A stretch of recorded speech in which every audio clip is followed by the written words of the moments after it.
चलिए दोस्तों, कैसे हैं आप सब लोग। आशा करता हूं आप सब लोग बहुत ही अच्छे होंगे और बहुत अच्छे तरीके से अपनी पढ़ाई भी कर रहे होंगे। बिल्कुल सर, पढ़ाई बहुत बढ़िया चल रही है, सब कुछ बहुत बढ़िया चल रहा है। आओ इसी बात पे हमारा नया चैप्टर शुरू करते हैं जिसका नाम है joint product and by product. अब इस चैप्टर में करना क्या है, सबसे पहले तो मैं आपको इसकी बेसिक थीम बता देता हूं, ठीक है। चल, तो सर पहले तो हेडिंग डाल लो हमारे चैप्टर का जो नाम है। सर जो हमारा चैप्टर है वो हमें करना है जॉइंट एंड बाय प्रोडक्ट्स। अब इसमें करना क्या है, सबसे पहले मैं आपको इसकी एक बेसिक थीम बता देता हूं कि एक्चुअली में हमें इस चैप्टर में किस चीज से डील करना है, ठीक है। आओ चलो देखो, सिंपल है, बहुत ही सिंपल है। इस चैप्टर को आप कह सकते हो कि दो हिस्सों में बांटा हुआ है, एक तो जॉइंट प्रोडक्ट्स और दूसरा बाय प्रोडक्ट्स। सर ये होते क्या हैं और हमें चैप्टर में करना क्या है, पढ़ना क्या है, मैं आपको बताता हूं। देखिए मेरे साथ साथ समझिए जरा, अभी लिखना मत कुछ भी, सिर्फ समझो। देखो, जैसे कि सर ये हमारी एक फैक्ट्री है। सर ये किस चीज की फैक्ट्री है, लेट सपोज हम यहां पे कोकोनट, नारियल पता है ना आपको, कोकोनट ऑयल बनाते हैं। आपको पता है कोकोनट ऑयल बनाने के लिए जो प्राइमरी प्रोडक्ट या मटेरियल है क्या लगता है। सर सिंपल बात है, कोकोनट लगेगा। अरे वाह क्या बात है, बड़े इंटेलिजेंट हो आप तो। हाँ, कोई कोकोनट लगेगा। अब कोकोनट का ऑयल कैसे निकाला जाता है मुझे बताइए। सर बड़ा सिंपल है, देखो हम एक बड़ी सी प्रेस लेते हैं, प्रेस मतलब प्रेसिंग मशीन लेते हैं, उसमें कोकोनट रखते हैं, बहुत सारे कोकोनट रखते हैं। फिर क्या करते हैं, एक दूसरी मशीन मतलब ऊपर से आके इसको प्रेस करती है, धीरे धीरे इसको प्रेस करती रहती है। फिर यहां से नाली बनी होती है, नाली मतलब पाइप बना होता है, जिसके थ्रू कोकोनट जब क्रश होके उसका ऑयल यहाँ फिल्टर होके निकलता रहता है। ये ऑयल यहाँ पे क्या होता रहता है सर, जमा होता रहता है। बताओ बात समझ आई। सर जब ये ऑयल निकल जाता है, जब ये ऑयल निकल जाता है तो उसके बाद ये जो कोकोनट है ना यहाँ पे, इसका बरूदा बच जाता है। बरूदा कहते हैं इसको, यानी खाली, जिसके अंदर बिल्कुल भी ऑयल नहीं है, सूखा नारियल बच जाता है। अब ये जो सूखा नारियल है, मुझे बताओ, ये जो सूखा नारियल है, ये सूखा नारियल क्या मार्केट में बिक सकता है? क्या ये सूखा नारियल जो है ये मार्केट में बिक सकता है? बिल्कुल सर, जो यहाँ पे बरूदा बच जाता है वो सूखा नारियल मार्केट में बिक जाता है। और मुझे बताओ, जब ये मार्केट में बिकेगा, जब ये मार्केट में बिकेगा तो इसका प्राइस जो है, इसका प्राइस जो मेरा मेन प्रोडक्ट है, मेरा मेन प्रोडक्ट क्या था सर, मेरा मेन प्रोडक्ट था कोकोनट का ऑयल। मैं सर नारियल का तेल निकाल रहा था, नारियल का तेल निकालने की वजह से मेरे पास कोकोनट का बरूदा बच गया। अब ये बरूदा जो है ये मार्केट में बिकने के लिए तैयार है। अब मुझे ये चीज देखनी है कि सर जो मेरा मेन प्रोडक्ट है कोकोनट का ऑयल, मैं इसको भी मार्केट में क्या करूंगा सर, बेचूंगा। तो ये बरूदा जो है जो मेरे पास बच गया, ये जब मार्केट में बिकेगा, ठीक है ध्यान से, ये बरूदा जब मार्केट में बिकेगा तो इसका सेल प्राइस और जो मेरा कोकोनट का ऑयल है इसका सेल प्राइस, ठीक है याद रखना, जो बरूदा मैं मार्केट में बेचूंगा उसका सेल प्राइस, और जो मेरा मेन प्रोडक्ट है जो मैं बनाना चाह रहा था, क्या सर, कोकोनट ऑयल, उसका सेलिंग प्राइस, क्या इन दोनों का सेलिंग प्राइस लगभग लगभग बराबर होगा या नहीं होगा। मैं कह रहा हूं कि ऐसे नहीं कह रहा कि बराबर ही होगा, मेरा कहने का मतलब है ये जो मेरा प्रोडक्ट है जो मेरा अलग से बन गया, जिसको मेरे बनाने की कोई इच्छा नहीं थी, वो तो मेरे मैन्युफैक्चरिंग प्रोसेस में बन गया। मैंने तो सर यहाँ पे सिंपल सिंपल कोकोनट डाले, उनको प्रेस करा, यहां से सर उसका ऑयल निकला, ऑयल निकल के टैंकर में जमा हो गया, जिसको मैं बॉटल में बना के बेचूंगा। लेकिन सर इसकी वजह से मेरे पास क्रश्ड कोकोनट का बरूदा बच गया जिसमें कोई भी ऑयल नहीं था। ये मार्केट में बिक जाएगा, लेकिन सर मार्केट में कौन खरीदेगा, मार्केट में इसको खरीदेंगे मिठाई बनाने वाले, बीकानेर वाला, हल्दीराम, और भी जो भी बड़े बड़े मार्केट में जो ये हैं मिठाई बनाते हैं, इनको नारियल की बर्फी या नारियल की कुछ चीजें इसमें डालनी होती हैं। तो ये क्या करते हैं, इन कोकोनट ऑयल वाली कंपनियों से जो बरूदा बच जाता है इसका, नारियल का या कोपरे का, इसको अपनी मिठाइयों में वो यूज करते हैं। तो मार्केट में ये बिक जाएगा। अब मेरा क्वेश्चन आपसे ये है कि ये बरूदा जो मेरा बच गया, जो मैं मार्केट में जाके बेचूंगा, और जो मेरा मेन प्रोडक्ट है sir coconut oil, coconut oil, क्या इन दोनों का सेलिंग प्राइस लगभग बराबर होगा, या फिर सर ये जो बरूदा आप बेचोगे ना, इसका सेलिंग प्राइस जो है वो कम होगा? कम मतलब सब्सटैंशियली कम होगा, बहुत ज्यादा कम होगा in comparison to your main product. बात समझ आई? यानी यहां पे अब मेरी लड़ाई किस चीज की है सर? यहां मेरी लड़ाई है सेल्स वैल्यू की। सर किस किस का सेल्स वैल्यू? लिखना मत इसको, मैं आपको अभी बता रहा हूं, ठीक है? लिखने के लिए मैं आपको टाइम दे दूंगा, वैसे भी इसको लिखने की कोई जरूरत नहीं है। सर सेल वैल्यू दो चीजों की, एक तो आपका कोकोनट ऑयल जो आपका क्या है सर मेन प्रोडक्ट, और दूसरा दूसरा आपका कोकोनट का जो बरूदा बच गया, ठीक है? इन दोनों में क्या हो रहा है सर? इन दोनों में झगड़ा हो रहा है कि कौन सा, किसका सेल प्राइस ज्यादा है। क्या कोकोनट ऑयल का सेल प्राइस ज्यादा होगा जो मेरा मेन प्रोडक्ट है, या बरूदे का प्राइस ज्यादा होगा जो मेरे पास सूखा नारियल बच गया? मुझे बताइए जरा सोच के कि किसका प्राइस ज्यादा होगा। सर देखिए, as per the market condition sir coconut oil महंगा बिक रहा है इन कंपैरिजन टू द सूखा नारियल या कोकोनट का बरूदा। यानी क्या महंगा बिकेगा सर? कोकोनट ऑयल बिकेगा, तो यानी इसका सेलिंग प्राइस ज्यादा होगा इसके सेलिंग प्राइस से। बताओ समझ आया? सर ये तो हमने पढ़ा था कि ये स्क्रैप हो जाता है, जो कूड़ा बच जाता है वो स्क्रैप है। देखो एक्चुअली में स्क्रैप जो होता है ना वो होता है कबाड़। दोनों बातों में फर्क है, ये कबाड़ नहीं है, ये कबाड़ नहीं है। कबाड़ वो होता है कि जो अब रिसाइकल करा जाएगा, बात समझो। कबाड़ या स्क्रैप वो होता है जो आगे चल के रिसाइकल होगा।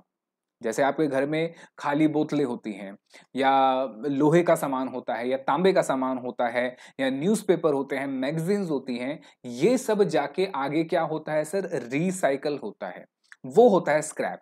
लेकिन जो आपका ऐसा कोई प्रोडक्ट है जो आगे किसी मैन्युफैक्चरिंग में यूज होगा, समझो मेरी बात, ऐसा कुछ आपने बनाया जो आगे किसी मैन्युफैक्चरिंग में यूज होगा, तो वो आपका स्क्रैप नहीं होता। दूसरी चीज,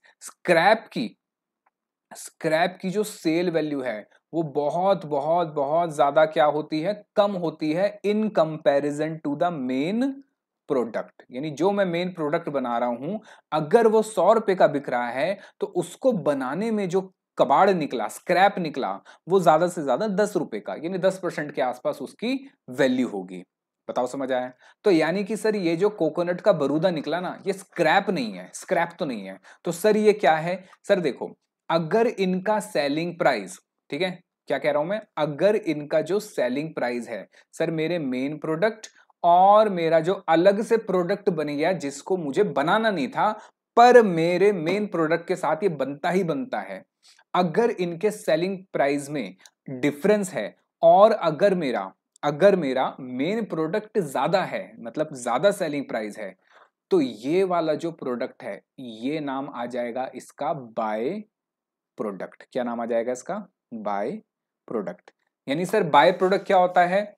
सर बाय प्रोडक्ट वो प्रोडक्ट है, कम ऑन, बाय प्रोडक्ट वो प्रोडक्ट है जो जबरदस्ती मेरे मेन प्रोडक्ट के साथ बन जाता है, जो जबरदस्ती मेरे मेन प्रोडक्ट के साथ बन जाता है, जो जबरदस्ती मेरे मेन प्रोडक्ट के साथ बनता ही बनता है, लेकिन सर इसका सेलिंग प्राइस जो है वो थोड़ा सा या ठीक ठाक सा 50% के करीब कम होता है in comparison to my main product. तो ये प्रोडक्ट जो है मैं बना के बेचना नहीं चाहता, पर मेरे मेन प्रोडक्ट के साथ बनना ही बनना है, तो उस प्रोडक्ट को कहा जाता है बाय प्रोडक्ट। क्या कहा जाता है सर? By product. यानी कि ये प्रोडक्ट इतना ज्यादा मेरे लिए मटेरियल नहीं है, मैं इसको बेच के इतना पैसा नहीं कमाने वाला, मैं तो अपना जो मेन प्रोडक्ट है उसको बेच के पैसा कमाने वाला हूं।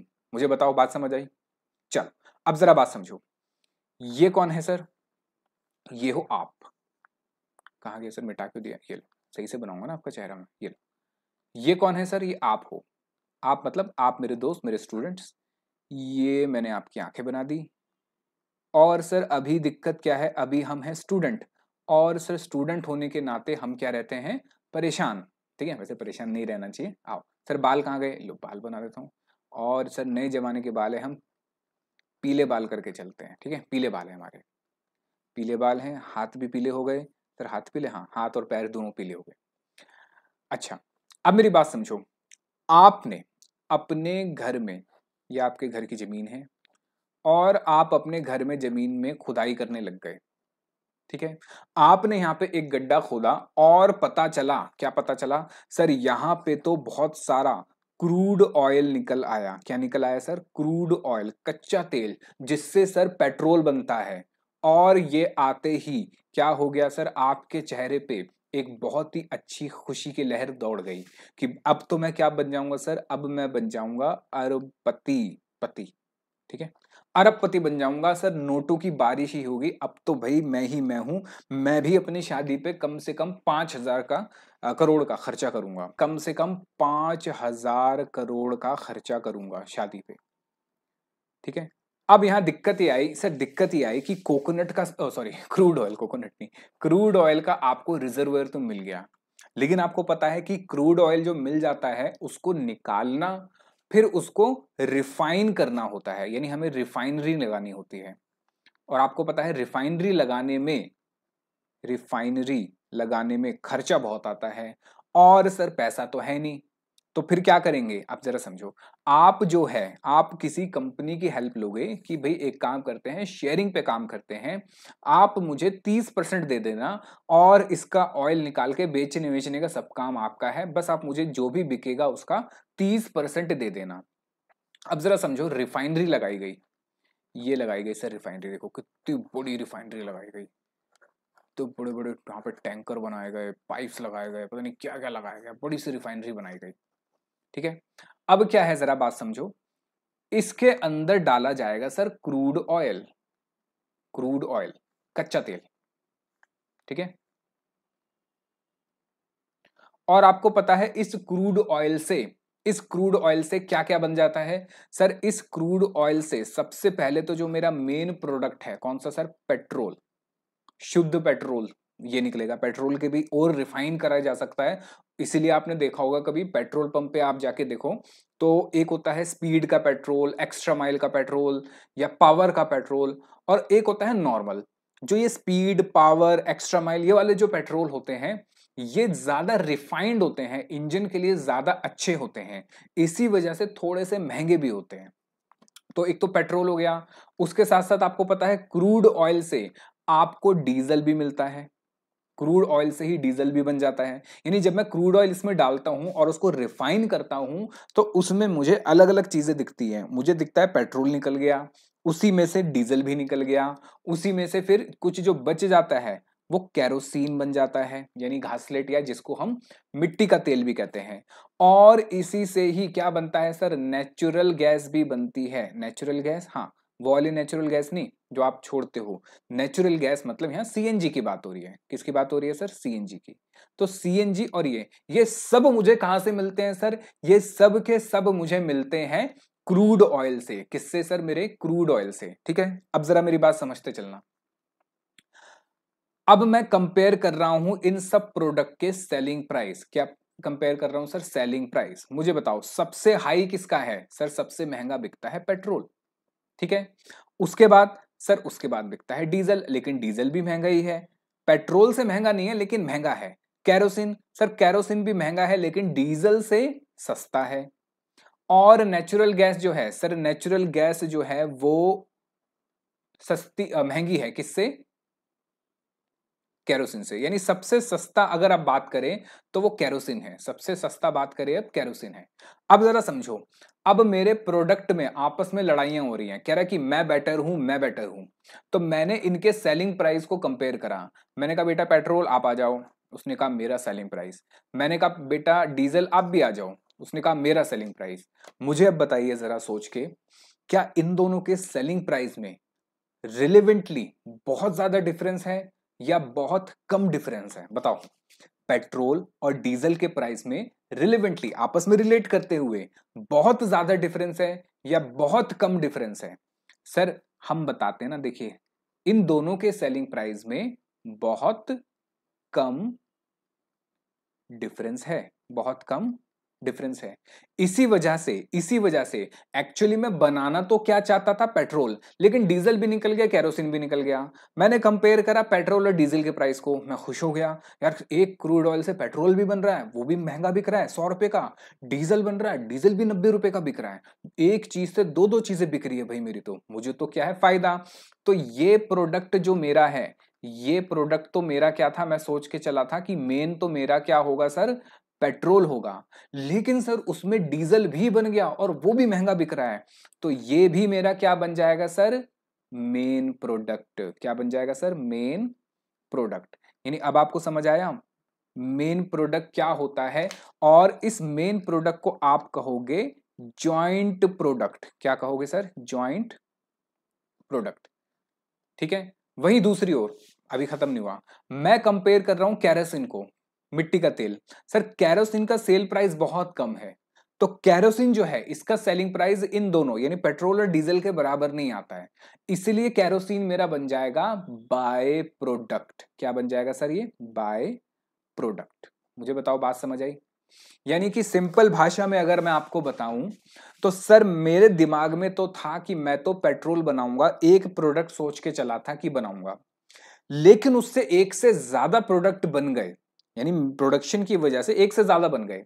अब अगर दोनों प्रोडक्ट का, यानी जो मैं मेन प्रोडक्ट सोच के चला था और जो अलग से बन गया, उनका सेलिंग प्राइस लगभग बराबर है, तो वो दोनों ज्वाइंट प्रोडक्ट हो जाएंगे, क्योंकि ये भी मेन हो गया, ये भी मेन हो गया, पेट्रोल भी मेन हो गया, डीजल भी मेन हो गया, तो दोनों क्या हो जाएंगे सर, ज्वाइंट प्रोडक्ट। क्या कहलाएंगे, ज्वाइंट प्रोडक्ट। और अगर मेरे मेन प्रोडक्ट के साथ साथ एक ऐसा प्रोडक्ट बन गया जिसका सेलिंग प्राइस रिलेटिवली बहुत कम है, तो उसको मैं कहूंगा बाय प्रोडक्ट। क्या कहूंगा सर उसको, बाय प्रोडक्ट। मुझे बताओ, क्या आपको बात समझ आई या नहीं आई कि ज्वाइंट प्रोडक्ट क्या होते हैं, बाय प्रोडक्ट क्या होते हैं? अब यहां पे करना क्या है, इशू क्या है? इशू ये है सर कि यहां से मेरा एक प्रोसेस शुरू होता है, किसको, मैन्युफैक्चरिंग का। फिर ये मैन्युफैक्चरिंग के प्रोसेस में जाके एक जगह जाके क्रूड ऑयल से अलग अलग चीजें निकल गई। क्या क्या निकल गया सर, इससे पेट्रोल निकल गया, इससे डीजल निकल गया, इससे केरोसिन या गैस निकल गई, नेचुरल गैस। तो अब क्या है, मेरी बात समझो, ये आगे चल के और ज्यादा क्या हो सकते हैं सर, रिफाइन करे जा सकते हैं। लेकिन यहां से लेके यहां तक इन पे कुछ खर्चे हुए। कौन कौन से खर्चे हुए सर, यहाँ मटेरियल का खर्चा हुआ, यहाँ वेजेस का खर्चा हुआ, यहाँ एक्सपेंसेस हुए डायरेक्ट वाले, और सर यहाँ पे ओवरहेड्स हुए। यहाँ पे हुए सर ओवरहेड्स। मान लेते हैं ये कुल मिला के हुए 50 करोड़ का खर्चा। कितने का खर्चा हुआ सर, 50 करोड़ का।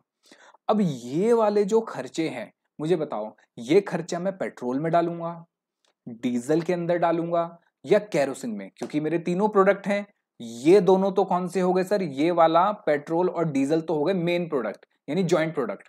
ये हो गया सर बाय प्रोडक्ट, क्योंकि इसका सेलिंग प्राइस कम है। लेकिन सर ये 50 करोड़ तो तीनों पे खर्च हुए हैं, पेट्रोल पे भी हुए हैं, डीजल पे, केरोसिन पे। तो इसका मतलब ये 50 करोड़ इन तीनों की कॉस्ट में आने चाहिए। ये जो है 50 करोड़, जो इनके इस पॉइंट को कहते हैं स्प्लिट ऑफ पॉइंट। जिस पॉइंट पे ये तीनों टूट गए और अलग अलग हो गए, उस पॉइंट से पहले जो भी खर्चा हुआ, वो खर्चा इन तीनों प्रोडक्ट में बंटना चाहिए। तो कैसे बांटेंगे सर, वो हमें इस चैप्टर में पढ़ना है। उसके कुछ तरीके दे रखे हैं, कुछ रूल्स दे रखे हैं, वो इस चैप्टर की थीम है, ये हमें पढ़ना है। मुझे बताओ, क्या अब आपको बात समझ आई? क्या आपको ज्वाइंट प्रोडक्ट समझ आया? क्या आपको बाय प्रोडक्ट समझ आया? आगे समझ, ठीक है। ये लिखना नहीं है, हमें लिखना क्या है, लिखो। आइए सर, हमारा जो चैप्टर है उसका नाम क्या था? चैप्टर का नाम है सर हमारा, ये रहा, कहाँ गया, ज्वाइंट एंड बाय प्रोडक्ट्स। चलो लिखो इसमें, कॉन्सेप्ट नंबर 1 लिखो। when when during when during a single production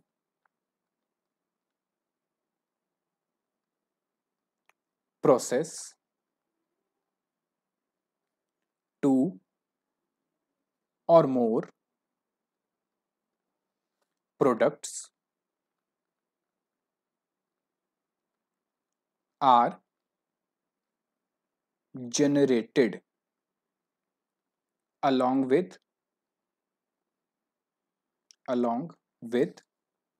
the main product,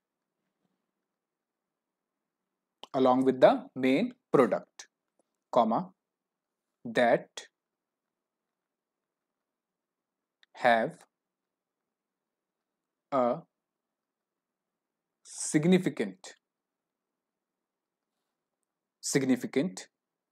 value or equal importance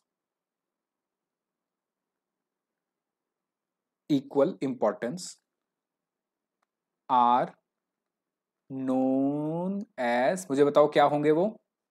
अगर सिग्निफिकेंट वैल्यू है किससे सर? मेरे मेन प्रोडक्ट के साथ साथ उसकी सेलिंग प्राइस सिग्निफिकेंट या लगभग बराबर है, या वो इंपॉर्टेंट है बहुत, प्रोडक्ट इंपॉर्टेंट किसमें? आगे प्रोसेस में बहुत इंपॉर्टेंट है, तो वो क्या हो जाएगा सर मेरा? वो हो जाएगा सर जॉइंट प्रोडक्ट। क्या कहलाएगा सर वो? Joint product. यानी दोनों को हम क्या देंगे सर? अच्छी खासी इज्जत देंगे। क्या देंगे सर? दोनों को अच्छी खासी इज्जत देंगे। यानी कि सर सिंपल भाषा में कहूं तो सर देखिए, दो भाई हैं, एक भाई जो है वो IAS बन गया, और दूसरा भाई जो है सर वो डॉक्टर बन गया, और तीसरा भाई भी है सर इनका जो चार्टर्ड अकाउंटेंट बन गया। एक IAS बन गया, एक डॉक्टर बन गया, एक चार्टर्ड बन गया।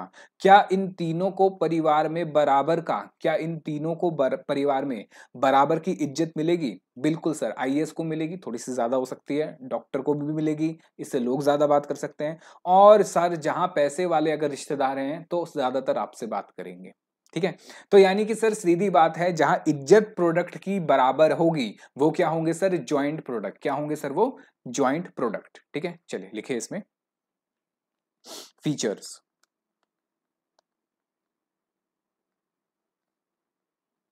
सेम प्रोसेस, इनको बनाने का प्रोसेस एक होगा।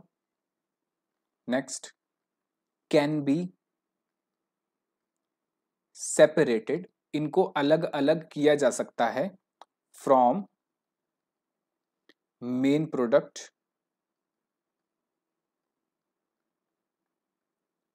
At a time.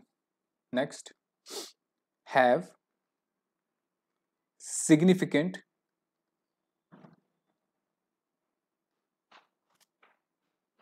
इंपॉर्टेंस,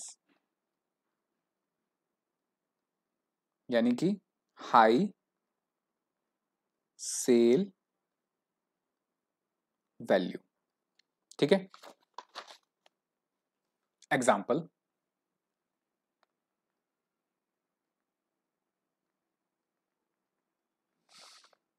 लिखिए, while processing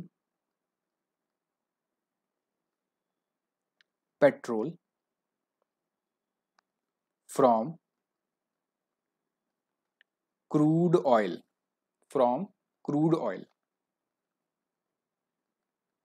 कच्चा तेल, comma, at certain point we get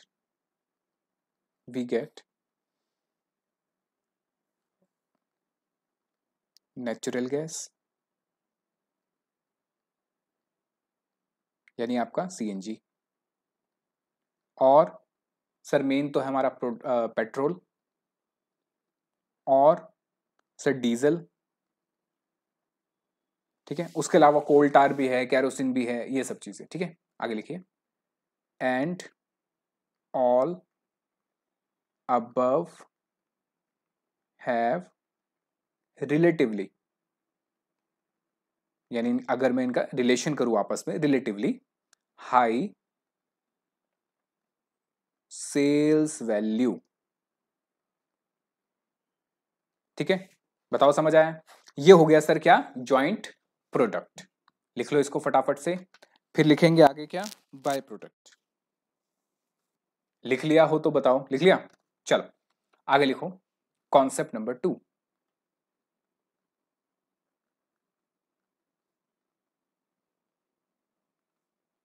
चलिए लिखो,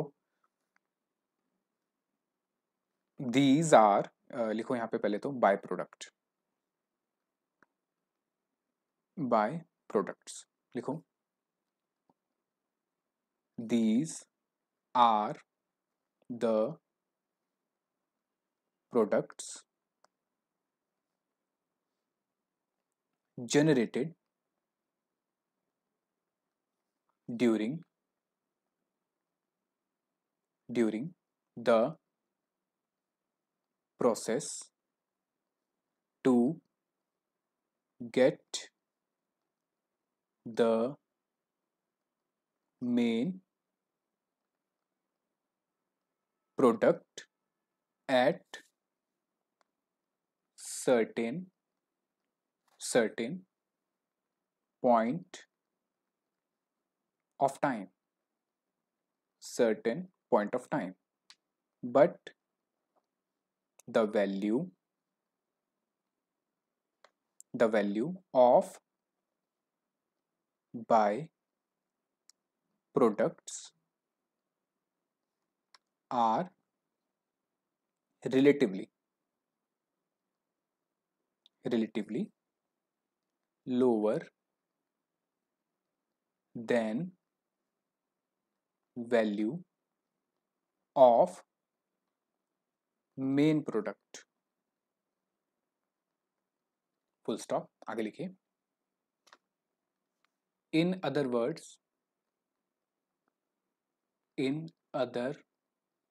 words comma by product is a product which is recovered incidentally, यानी हम बनाना तो नहीं चाहते पर बन जाता है incidentally from the material used in the manufacture of main product, comma, such as a byproduct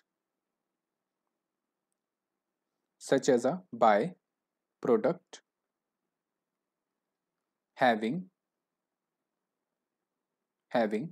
relatively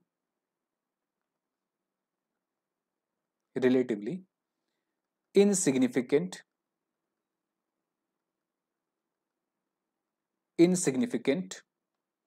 value in comparison with the main product,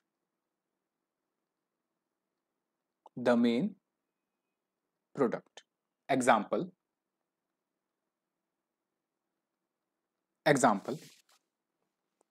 while processing दही, जब हम दही बनाते हैं, to get butter,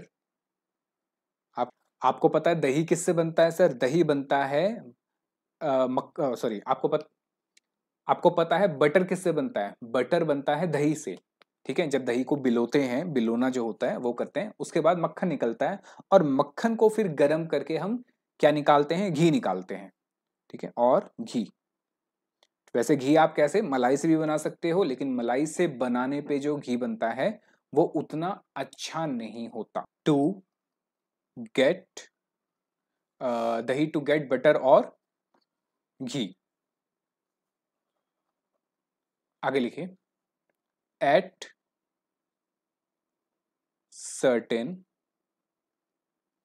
point sir क्या होता है, जब हम दही से मक्खन बनाते हैं, मक्खन से घी बनाते हैं, तो एक पॉइंट पे हमें क्या मिल जाता है, वी ऑल्सो गेट, क्या मिलता है हमें, बटर मिल्क। बिल्कुल सही कहा आपने, छाछ जिसको हम कहते हैं। सर हमें बटर मिल्क मिल जाता है, और बटर मिल्क की जो सेलिंग प्राइस है वो रिलेटिवली बहुत लो होती है, बहुत मतलब ऐसा है कि कंज्यूम करा जा सकता है लेकिन कबाड़ नहीं होता, लेकिन उसका सेल प्राइस बहुत ज्यादा कम होता है इन कंपैरिजन टू द घी। ठीक है, जिसको हम छाछ भी कहते हैं हिंदी में। लिखिए आगे, which has relatively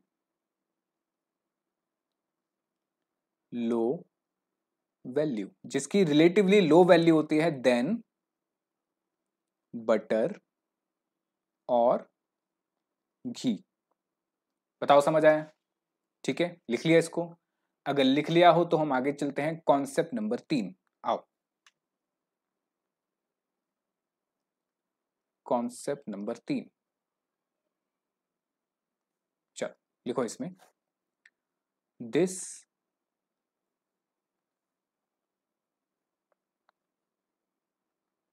this is the point. ठीक है, कौन सा पॉइंट, एक मिनट पहले लिख तो लो कि हम क्या लिख रहे हैं। लिखो, स्प्लिट ऑफ पॉइंट। हम पढ़ रहे हैं सर क्या होता है, what is split of, split of point. जो मैंने आपको बताया था कि एक पॉइंट पे जाके क्या होता है, सारे मेरे जो ज्वाइंट प्रोडक्ट बाय प्रोडक्ट अलग अलग हो जाते हैं, मेन प्रोडक्ट अलग अलग हो जाता है, तो वो होता है स्प्लिट ऑफ पॉइंट। तो स्प्लिट ऑफ पॉइंट से पहले वाले खर्चे बांटने की बात होती है, उसके बाद के खर्चे तो मुझे पता है कि इस पे कौन कौन से हो रहे हैं। लिखिए, this is the point eight which joint or byproducts get separated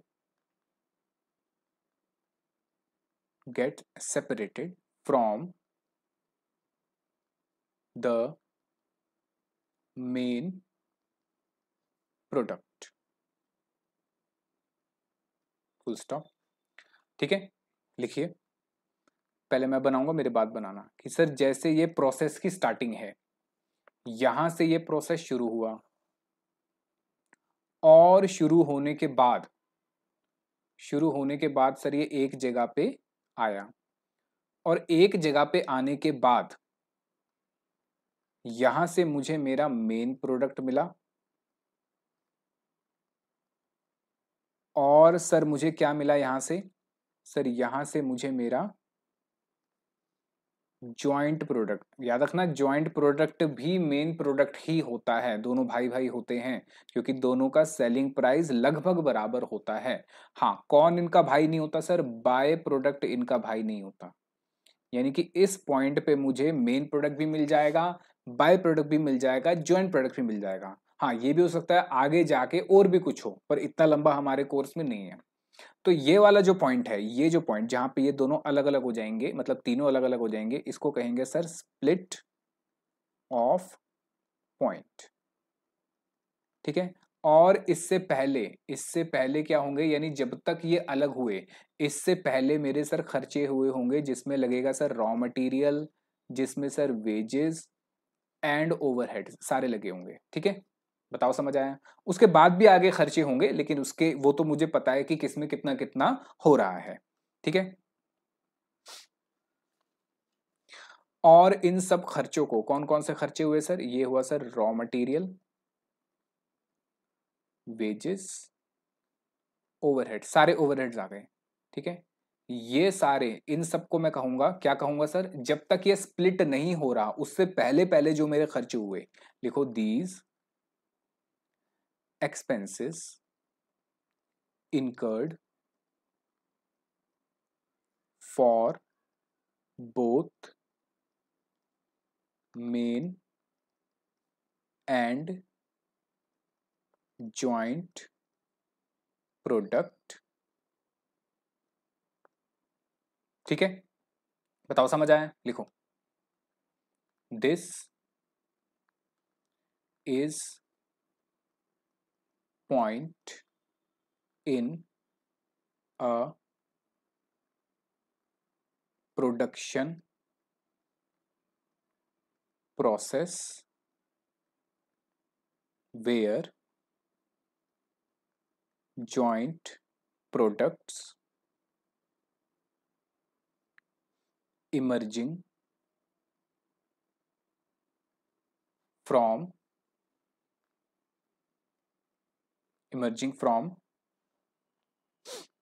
the process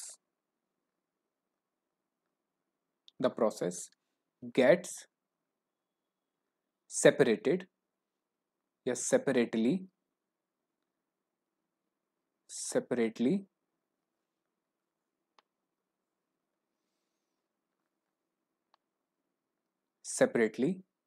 identifiable,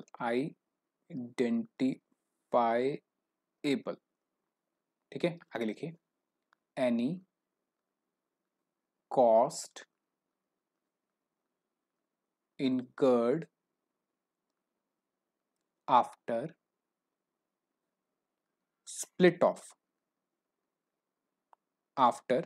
off point is product specific cost and should be charged to that specific product। ठीक है, चल लिख ले इसको।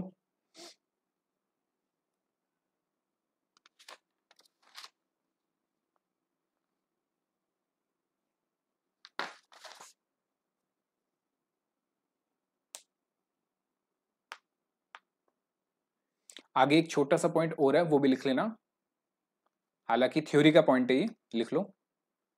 कॉन्सेप्ट नंबर 4 में कर लेते हैं इसको, लिखिए, को product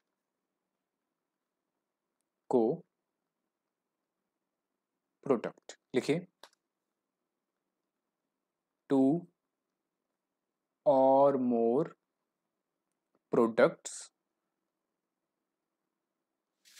which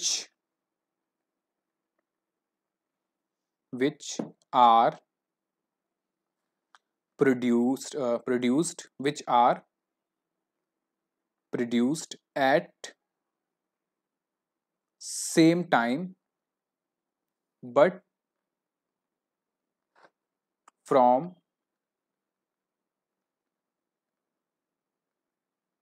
different material in same process, full stop। आगे लिखो, एग्जाम्पल, वुड बोर्ड, वुड का बोर्ड मेड फ्रॉम डिफरेंट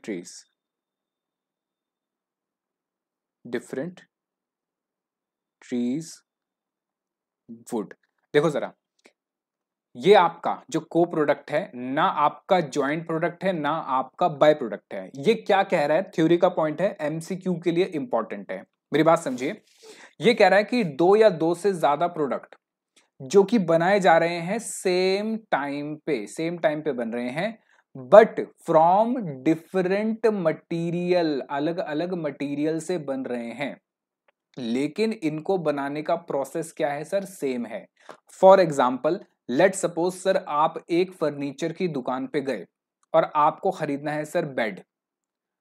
अब वहां पे अलग अलग टाइप के बेड हैं सर। एक बेड है वहां पे शीशम की लकड़ी का, एक महंगी लकड़ी होती है शीशम की लकड़ी। एक बेड है सर वहां पे चंदन की लकड़ी का। एक बेड है सर वहां पे चीड़ के पेड़ के लकड़ी का, यानी कि अलग अलग लकड़ी का, या मैं कहूं डिफरेंट टाइप ऑफ मटेरियल हो गया, और एक बेड सर पूरा प्लास्टिक का ही है। तो मुझे बताओ क्या ये बेड जितने भी हैं, क्या सारे के सारे एक जैसे प्रोडक्ट हैं? बिल्कुल सर सेम प्रोडक्ट हैं, सबके सब बेड हैं, ठीक है, पलंग है। लेकिन सर क्या हो रहा है, इन सबका इन सबका मटेरियल जो है वो डिफरेंट है। सर यहाँ पे लकड़ी लग रही है लेकिन चंदन की लग रही है, यहाँ लकड़ी लग रही है लेकिन चीड़ की लग रही है, यहाँ अखरोट के पेड़ की लग रही है, और ये तो सर पूरा का पूरा प्लास्टिक से बना हुआ है, तो इसका तो मटेरियल ही बिल्कुल डिफरेंट हो गया। मुझे बताओ बात समझ आई? यानी कि प्रोडक्ट एक है, मटेरियल अलग है, लेकिन उनको बनाने का प्रोसेस भी क्या है सर, सेम है।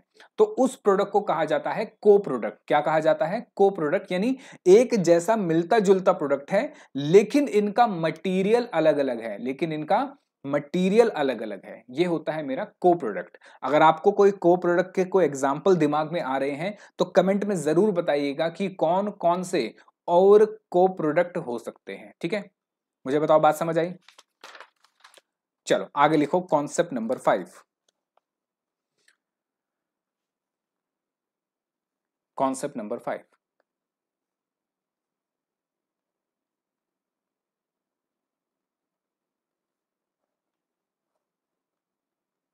लिखिए।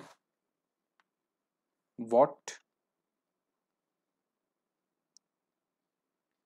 New we shall learn in this chapter. हम क्या पढ़ेंगे?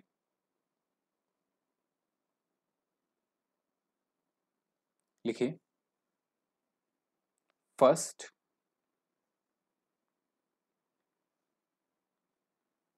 First we need to understand the problem. सबसे पहले तो आपको क्वेश्चन समझना है, प्रॉब्लम समझनी है। मतलब क्या? मतलब सर देखो ऐसे होगा हमारा प्रोसेस का स्टार्टिंग, और यहां पे जाके सर मेरे दोनों प्रोडक्ट अलग अलग हो जाएंगे। कौन से सर? एक तो मेरा जो मेन प्रोडक्ट है बटर अलग हो जाएगा, और दूसरा मेरा बटर मिल्क वो अलग अलग हो जाएंगे, ठीक है। लो ये दोनों अलग अलग हो गए। ये जो मेरा पॉइंट है, ये वाला पॉइंट, इसको क्या कहेंगे सर? इसको कहेंगे split of point. Split of point, SOP लिखूंगा मैं इसको, ठीक है।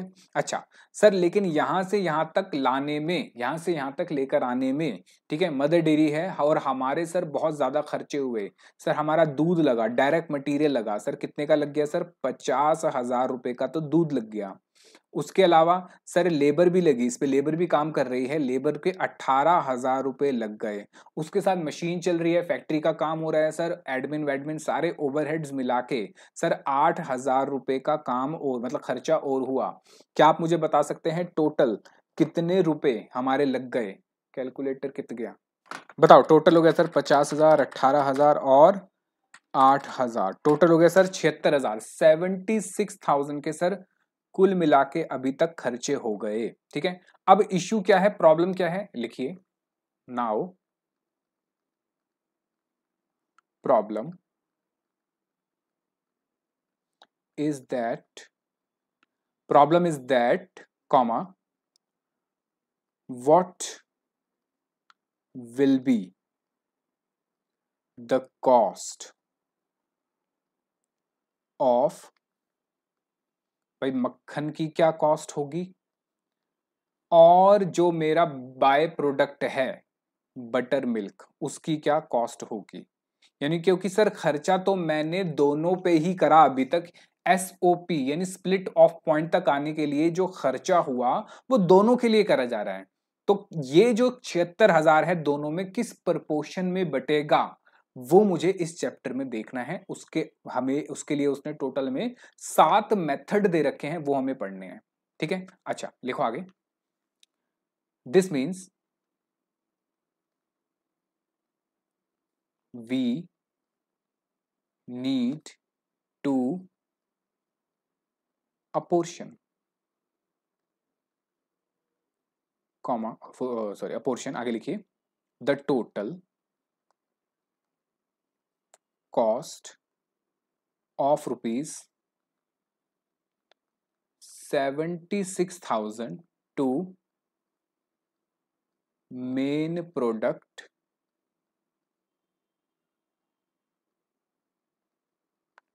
And joint product.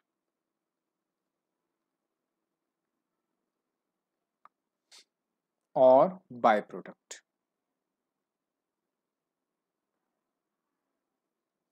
ठीक है, आगे लिखिए फुल स्टॉप। फॉर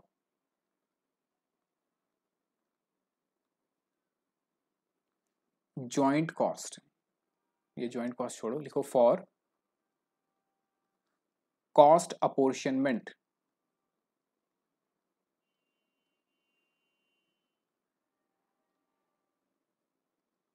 हमारे पास है टू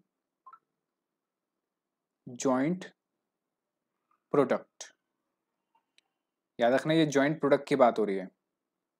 हमारे पास कितने मेथड हैं सर? हमारे पास है 7 मेथड्स। लिखिए we have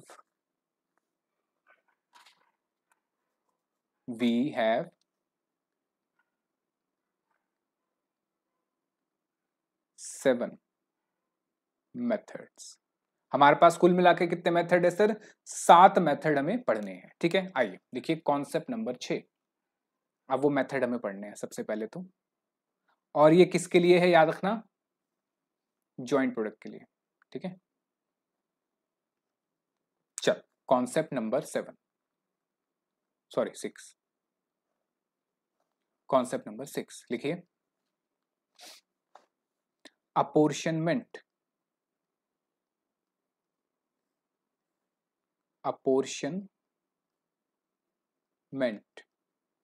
of joint cost to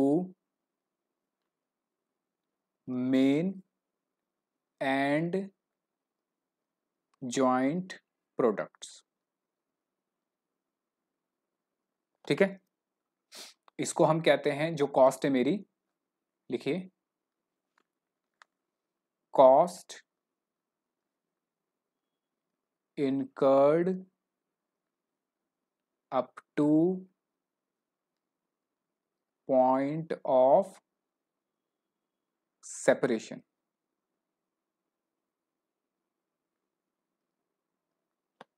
ठीक है, चलो लिखो इसमें आगे प्रॉपर apportionment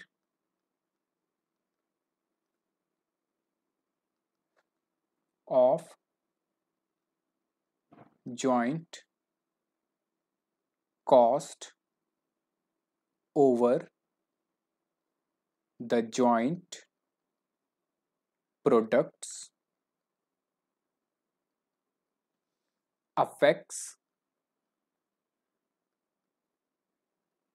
लिखिए point number 1, point number A मतलब वैल्यूएशन ऑफ क्लोजिंग इन्वेंटोरी। मतलब WIP जो आप बनाओगे भाई, उसकी वैल्यूएशन करने के लिए आपको जो आपकी कॉस्ट इनकर्ड हो रही है up to point of separation, यानी सेपरेशन पॉइंट, वहां तक का जो खर्चा है वो सर वो क्लोजिंग स्टॉक की वैल्यूएशन के लिए जरूरी है। तो सीधी बात है सर, वो स्टॉक की वैल्यू में आएगा तो क्लोजिंग स्टॉक जो बचे जाएगा उसकी वैल्यूएशन में जरूरी है। फिर सर प्रोडक्ट की प्राइसिंग के लिए जरूरी है, क्योंकि प्राइस कैसे निकलता है सर? प्राइस निकलता है सेलिंग कॉस्ट प्लस प्रॉफिट, और अगर मुझे कॉस्ट ही नहीं पता होगा तो मैं उसमें प्रॉफिट जोड़ के सेलिंग प्राइस कैसे निकालूंगा? Pricing of product. और लास्ट लिखिए profit and loss on the sale of different products. ठीक है, चलो लिखो इसमें आगे मेथड्स। कितने मेथड है सर? 7 मेथड है फॉर अपोर्शनमेंट या apportioning total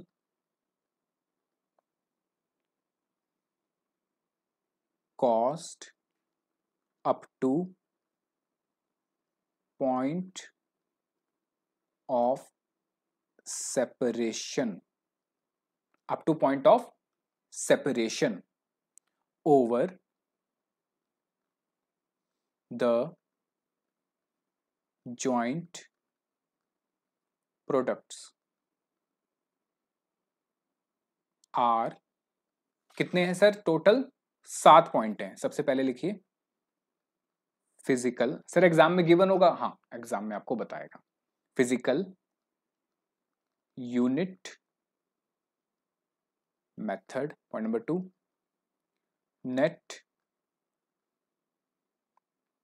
realisable value at split of point. तीसरा market value, market value at the point of separation, जिसको हम स्प्लिट ऑफ पॉइंट भी कह रहे हैं, SOP भी कह रहे हैं। चौथा यूजिंग टेक्निकल एस्टिमेट्स। पांचवा market value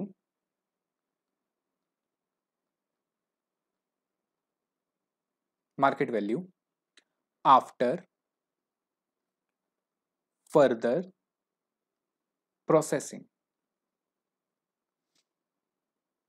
market value after further processing. छठा लिखिए एवरेज यूनिट कॉस्ट मेथड। और लास्ट कंट्रीब्यूशन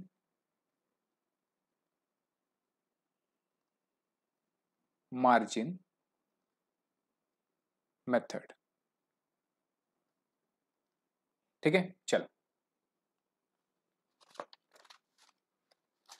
लिख लो, फिर एक एक करके हम सारे के सारे ये समझेंगे। वैसे बहुत इजी है ये चैप्टर, आपका बहुत ज्यादा इजी है। ठीक है, लिख लो इसे।